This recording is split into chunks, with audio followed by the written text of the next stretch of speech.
ఇక్కడైతే మన ఒక ఢిల్లీ అబ్బాయిని అయితే కలిసాము.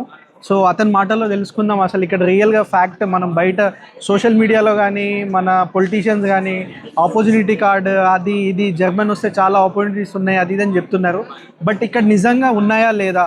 ఇప్పుడు అతను లాస్ట్ నవంబర్లో వచ్చాడు. అప్పటి నుంచి అతను ఎలాంటి ప్రాబ్లమ్స్ ఫేస్ చేస్తున్నాడు ఏంటి అనేది అతని మాటల్లో తెలుసుకుందాం. Brother, tell me like when did you came and how was your journey and what do you think? So like the last November I just arrived there, and because I was came here for a Ausbildung course. That's exactly you can pursue in so many fields like nursing or like in housemaking or so many like in restaurants or in so many places. So I just came for that thing, and for that like I'm receiving also like monthly payment from the company, and but to apply for that we require minimum B2 level. Okay. Because every Ausbildung is gonna tell you here that you require the language B2. Some of them gonna tell you just pursue your B1 level. So many people I have seen here, they came here with B1 level, or sometimes they are in B2 but they cannot speak, and that's the problem. Because I So don't you think mean so. like even though you have certification does not value, but how you speak is important, right? Here in Germany. Exactly, because without because in like if you are gonna be like for masters or for that, like after the masters you exactly require the placements. Okay. But in placement they will gonna tell you when you will go there that we need minimum B1 level or C1 level or B2 level. For me it was like whole different, because I was came here with a German certification. Okay. I already have my level, so that with that I can manage. But I have seen so many people that cannot manage here. They just came here in universities without any German level. I have seen so many in the appointments that they came here and they are stuck. They don't even know like how you can do your I was telling that in Munich, English speaking का है ना, मतलब यदि आप if you know the English, you can do your things. Yeah. In Berlin, maybe it is different, but in the job fair, I gone through the Siemens counter, and I found so many jobs relating to my profile, at least 8 to 10 jobs. Okay. But they are not offering me because what is the reason? condition is that I don't know German. Yeah. At least I am fully agree with him that if you are not having the B2, at least B2 level, C1 or C2 is better, you can get the job. Not suitable job, but you can At least think you can about get the job. Yeah. तो भाई बात तो इनका बिल्कुल सही है कि यदि स्पेशली आप है ना कोई अच्छे जॉब के लिए आना चाह रहे हैं तो इन्हीं की तरह है ना अपना प्रिपरेशन करके आइए. एटलीस्ट B2 लेवल का तो जर्मन है ना, और खाली सर्टिफिकेशन का मत सोचिए. आपको है ना, आपको you have to deal with German in their language. तो है ना प्रैक्टिस भी ज़रूरी है, सर्टिफिकेशन नहीं. And say to me all the best for my assignment. Because still I am in Germany and looking for jobs, suitable jobs. Thank you. All the very best. I hope you will find a good job very soon. And thank you, brother. ఈరోజు ఇప్పుడు మనతో పాటు తేజు కూడా ఉంది. So తన experience ఏంటి, అసలు ఈ జాబ్ మిస్సేలో తను ఏమేమి కంపెనీస్ చూసింది, తనకి ఏదైనా వచ్చిందా లేదా అనేది తన మాటలోనే తెలుసుకున్నాం అసలు రియాలిటీ ఎలా ఉంది అనేది. Hello everyone. సో యాక్చువల్లీ మనం అందరూ ఇండియాలో ఉన్నప్పుడు నేను యాక్చువల్లీ ఏమనుకునేదాన్ని అని అంటే, ఓకే మనం అక్కడికి వెళ్ళిపోతాము, జర్మనీకి వెళ్ళగానే మనకి చాలా ఇయర్స్ ఆఫ్ ఎక్స్పీరియన్స్ ఉంది, సో ఈజీగా జాబ్ వచ్చేస్తుంది, ఇంగ్లీష్ బాగా మాట్లాడగలుగుతాం అని చెప్పేసి అనుకుంటాము. నాలాగే ఒక 80% మెంబర్స్ కూడా అనుకుంటూ ఉంటారు. బట్ ఇక్కడికి వచ్చిన తర్వాత సినారియోస్ అన్ని కూడా చాలా డిఫరెంట్ గా ఉంటాయి. You have to prepare for this అనమాట.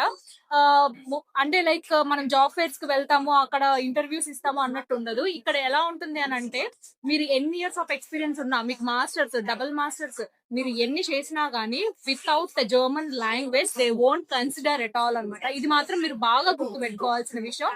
మోస్ట్లీ మీరు ఇండియాలో ఉన్నప్పుడే మీరు జర్మనీ మీరు మూవ్ అవుదాము as a student or as an job seeker visa కానీ వర్క్ పర్మిట్ కానీ మీరు ఎలా మూవ్ అవుదాం అనుకున్నా కానీ ప్లీజ్ మీరు అప్పటి నుంచే జర్మన్ లాంగ్వేజ్ అయితే నేర్చుకోండి. ఎందుకంటే జర్మన్ లాంగ్వేజ్ వచ్చిన వాళ్ళకి ఒకలాగా ఉంటుంది, ఇక్కడ జర్మన్ లాంగ్వేజ్ లేకపోతే ఒకలాగా ఉంటుంది. మీ ఎక్స్పీరియన్స్ సెకండరీ, జర్మన్ లాంగ్వేజ్ అనేది ఫస్ట్ వస్తుంది. German language not only for your jobs, ఇక్కడ మీకు లైఫ్ కల్చర్, మీరు కల్చర్ ఇంటిగ్రేట్ అవ్వడానికి కానీ మీకు అంతా కూడా ఎక్కడ కూడా ఇంగ్లీష్ ఉండదు. 95% జాబ్స్ అన్ని కూడా ఇక్కడ విత్ జర్మన్ లాంగ్వేజ్. మీరు ఐటీ అనుకోవచ్చు, నేను కూడా అలానే అనుకున్నాను, బట్ ఐటీ అయినా ఈవెన్ లైక్ క్లీనింగ్ జాబ్స్ కి కూడా they will ask for German. మిమ్మల్ని భయపెట్టడానికి కాదు, మీకు ఒక అవేర్నెస్ ఇద్దామని చెప్పేసి అయితే చెప్తున్నాను. Yeah, that's all my experience here in Germany. Thank you. నువ్వు ఇప్పుడు వీళ్ళతో ఈ రోజు ఇక్కడ కాంటాక్ట్ అయినప్పుడు Yeah. నీకు ఓన్లీ ఇంగ్లీషే వచ్చు అంటే వాళ్ళ రియాక్షన్ ఏంటి?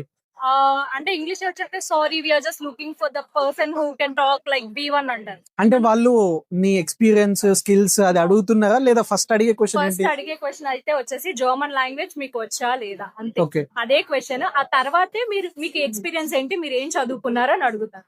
అంటే లైక్ వాళ్ళు ఎక్కువ ఇంపార్టెన్స్ ఇచ్చేది లాంగ్వేజ్ కి. నీకు ఎంత ఎక్స్పీరియన్స్ ఉంది, నీకు సర్టిఫికేషన్స్ ఉన్నాయా, అది ఉందా, ఇది ఉందా, nothing. Okay, and she also YouTuber. తేజుకు కూడా యూట్యూబ్ ఉంది. సో మీ ఛానల్ నేమ్ చెప్పండి. యా, నా ఛానల్ నేమ్ వచ్చేసి టేస్ట్ టాక్స్, టేస్ట్ టాక్స్ అన్నమాట. నేను మా హస్బెండ్ తో జర్మనీ మూవ్ అయ్యాను 1 year బ్యాక్, దగ్గర 10 months బ్యాక్ అయితే మూవ్ అయ్యాము. సో మేము జర్మన్ లైక్ కల్చర్ ని, లాంగ్వేజ్ ని ఇంకా ఎక్స్ప్లోర్ చేస్తూనే ఉన్నాము. But still we're in learning phase. Struggles అనేది నేను ఇప్పుడు వచ్చే అప్కమింగ్ స్టూడెంట్స్ కి కానీ, లైక్ ఎవరైతే ఆపర్చునిటీ కార్డ్ వీసా అని కానీ, జాబ్ సీకర్ వీసా కానీ వస్తున్నారో వాళ్ళందరికీ నా హానెస్ట్ ఒపీనియన్ చెప్పాలి అని అంటే, ప్లీజ్ లాంగ్వేజ్ నేర్చుకోండి. లాంగ్వేజ్ అస్సలు నెగ్లెక్ట్ చేయకండి. ఈవెన్ మీరు స్టూడెంట్స్ కానీ ఎవరైనా కానీ పార్ట్ టైమ్స్ కోసం కూడా they will ask for language అండి. నా ఓన్ ఎక్స్పీరియన్స్ తో చెప్తున్నాను. Thank you for giving. Thank you. Follow చేయండి ఆమె ఛానల్ ని కూడా. అండ్ బ్రో కూడా లైక్ ఇక్కడ మేము వచ్చినప్పుడు లైక్ సిచ్యువేషన్స్ అన్ని ఒకలా ఉంటాయి, ఇక్కడికి వచ్చిన తర్వాత ఒకలా ఉంటాయి. But still we're just going on అనమాట. హోమ్ సిక్, ఆ సిక్ అన్ని ఉంటాయి, but still we're just moving forward. So అన్ని లోపల దాచిపెట్టుకొని బయట. Thank you. బాయ్. ఫైనల్లీ ఇప్పుడు ఈ వీడియో మొత్తం చూసాక నేను జాబ్ మెసేజ్ వచ్చే ముందు నా ఒపీనియన్ ఎలా ఉంది, ఇప్పుడు ఎలా ఉంది అంటే కంప్లీట్లీ ఆపోజిట్గా ఉంది. ఎందుకంటే లైక్ నేను వచ్చేటప్పుడు ఒక వేరే ఇంటెన్షన్తో వచ్చాను. అంటే లైక్ ఏంటి, జర్మన్లో జాబ్స్ చాలా ఈజీగా వచ్చేస్తాయేమో, జాబ్ మెసేజ్లో మనం వెళ్ళి వాళ్ళని అప్రోచ్ అయ్యి CV ఇవ్వగానే మనకు జాబ్ వస్తుంది, అది ఇదని ఆ ఇంటెన్షన్తో ఉండే. బట్ ద రియాలిటీ ఏంటి అంటే ఇక్కడికి వచ్చాక చూసింది ఏంటి అంటే, మనకి లాంగ్వేజ్ లేకపోతే మనం ఏది కూడా చేయలేము. నీకు నాలెడ్జ్ ఉందా, నీకు ఎక్స్పీరియన్స్ ఉందా, సర్టిఫికేషన్స్ ఉన్నాయా, that is secondary. The first thing is నీకు లాంగ్వేజ్ ఉందా లేదా. వాళ్ళు ఇప్పుడు నేను ఎవరితో అయితే మాట్లాడానో వాళ్ళు చెప్పిన ఎక్స్పీరియన్స్లో కూడా వాళ్ళు చెప్పేది ఏంటంటే, ఫస్ట్ నీకు ఏ స్కిల్ ఉందని అడగట్లేదు ఇక్కడ. ఎందుకంటే లైక్ ద బేసిక్ కమ్యూనికేషన్, నువ్వు కమ్యూనికేట్ అవ్వాలి అంటే the language is the main important thing. So వాళ్ళు ఏది చేయాలన్నా, ఏ జాబ్ అయినా, పార్ట్ టైం అయినా, ఇంటర్న్షిప్ అయినా, ఏ జాబ్ కావాలన్నా కూడా నీకు ఫస్ట్ థింగ్ ఈజ్ లాంగ్వేజ్ ఉండాలి. సో మీరు జర్మనీకి ప్లాన్ చేస్తున్నారు అది ఇది అనుకుంటే అనవసరంగా డబ్బులు వేస్ట్ చేసుకోకండి. ఫస్ట్ ఫోకస్ ఆన్ లాంగ్వేజ్ అయినా ఫోకస్ చేసి దాని తర్వాత దాంతోపాటు మీకు ఏదైనా స్కిల్ కానీ ఇంకేదైనా సర్టిఫికేషన్స్ కానీ అది ఉంటే యాడ్ ఆన్ అవుద్ది. అంతేగాని నేను ఇక్కడికి వచ్చి లాంగ్వేజ్ నేర్చుకుంటా అది ఇది అంటే then it's not a good thing. I don't suggest it. So thank you for watching this video.